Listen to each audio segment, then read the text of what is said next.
Hello and welcome to a humble Highland home, and thank you so much for joining me here today as I pull together 3 last minute gifts in preparation for Christmas. I always like to have a few homemade gift ideas up my sleeve just in case I need them, and living so far away from the shops makes it a little bit more tricky for any last minute shopping. I'd actually started making the first gift a couple of days ago, but instead of ploughing through, I thought it might be an idea to invite you all along whilst I'm doing this, just in case you're looking for a few ideas or to even add to a list for future projects. I've also spent time making other videos based around homemade gifts, so I will look them out and I'll add them to the description below, and hopefully they might offer some inspiration. We've also got the benefit of our community members here that tend to be quite like-minded, so please feel free to add any home-crafted Christmas gift ideas that you have or that you're making, so everyone can share ideas and learn from each other. If you've not already guessed, these are 100% cotton reusable wax food wraps. If you're not familiar with wax food wraps, these are a more sustainable and great alternative to using cellophane or tin foil in the kitchen to cover food, or for sandwiches for packed lunches. There are a couple of food items that I wouldn't use wax wraps on, for example raw meat or hot items. Beeswax has got a very low melting temperature, so the heat from the hot food could melt the wax, and then this could spoil the food that you're trying to cover. Because the beeswax does have a very low melting temperature, we can use this to our advantage by using the heat of our hands to soften the wax and mould the wrap around the food that we're covering or over the top of the container.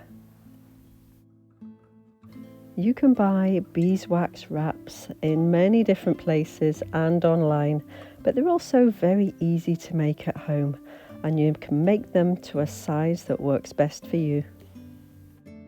I'm using 100% cotton material that I bought a wee while ago, and the beeswax that I'm using is what I use in my salves, so it's something that I generally have a wee stash in anyway. It would be my preferred option to source my beeswax locally, but I haven't been able to find a supplier yet, so I bought these blocks online and then I just grate what I need. So I've made sure that the material is clean and in good condition before I trim the edges with the pinking shears to prevent the edges from fraying. I'm not hemming the edges, as this would create a nice wee area for wax and bits of food to get stuck and bacteria to grow. So this way it makes it a lot easier to use and to keep clean. There are different ways of making these using the oven or an iron. I'm using an iron today on a very low heat with no steam. I'm using a thick cover to protect the ironing board, and I also have 2 sheets of greaseproof paper. So I've placed the material with the pattern side down and the side that I want to wax facing up, and then I've covered it with the grated wax, and the wax will spread out as it melts, so you don't have to go completely to the edge, but just close enough. Then, as you can see, that I've placed the other piece of greaseproof paper on top, and I'm using the warm iron to melt the wax by running it over the top layer of the greaseproof paper, and this encourages the melting the wax to spread out and to soak into all the material underneath. This is quite a large wax wrap, and I've made it to a size that it'd be able to wrap around a large loaf of bread. Now I could just make a selection of these in different sizes, but sometimes it's nice to give someone else the opportunity to craft these for themselves. So I'm making up a kit and I will provide instructions of how to make them, or I could just provide a link to this video. So in this wee craft kit, I have the wax wrap that I've already made as an example of what it should look like. And I've cut and trimmed 4 other smaller material pieces. I've included some greaseproof paper cut to size and a box of beeswax. I will tie them all together with a nice rustic bow before wrapping them up, ready to gift.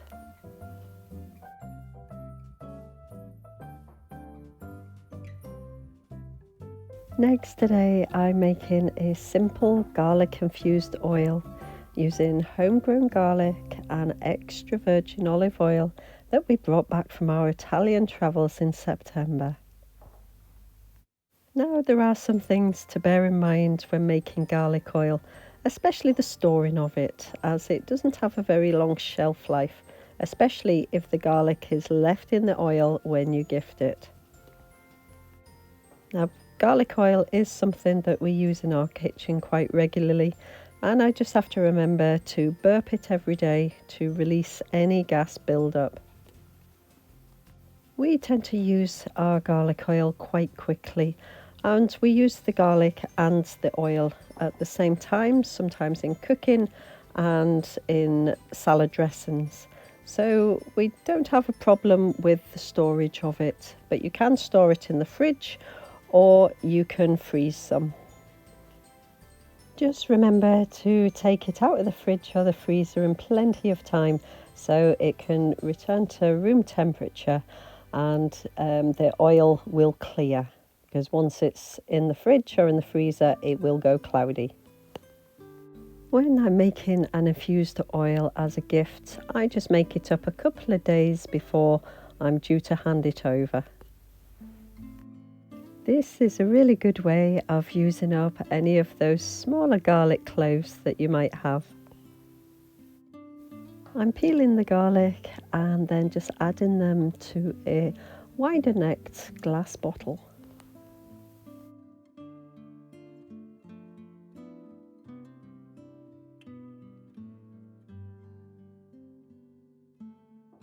Then I'm pouring over the good quality oil to completely cover all the garlic.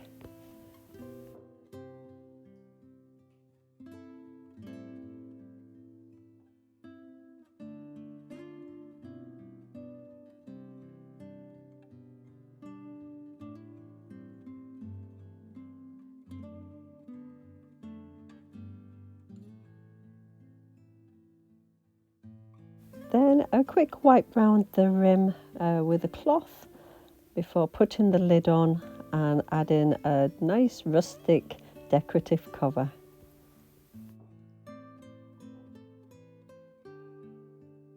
Infused oils are a lovely present to receive just the way they are, or they could be added to a bigger homemade Christmas hamper.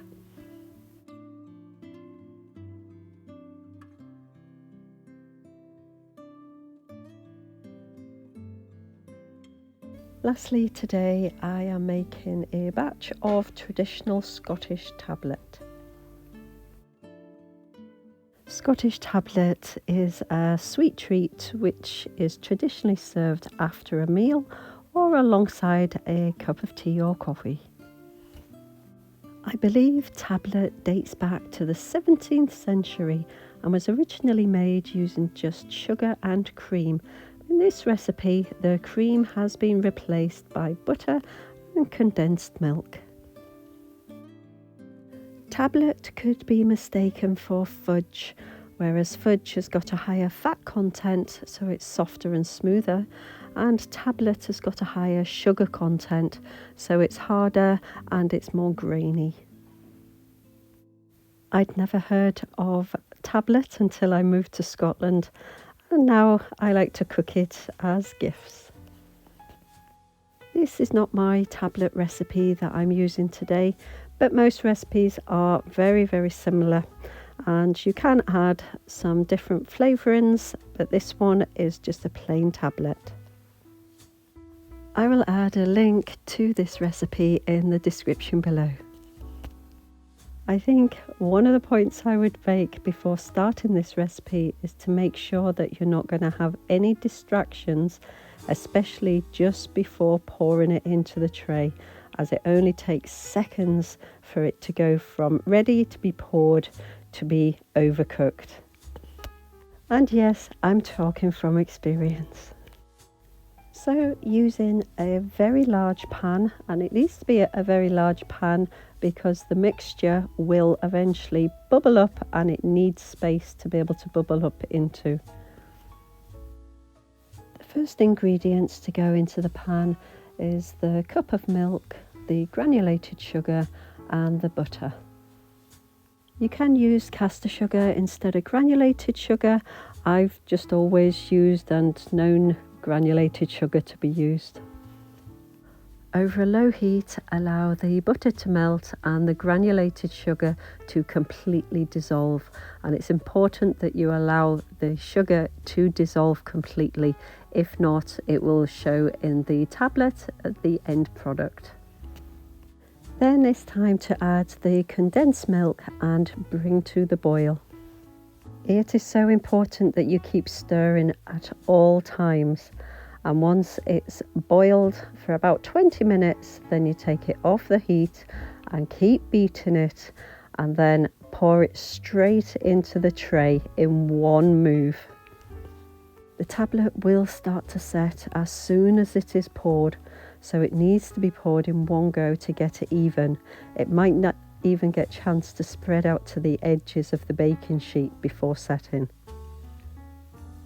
And with this batch, it only took a few seconds when I moved my camera for it to go from being ready to be poured to being slightly overcooked and moving into a more fondant consistency.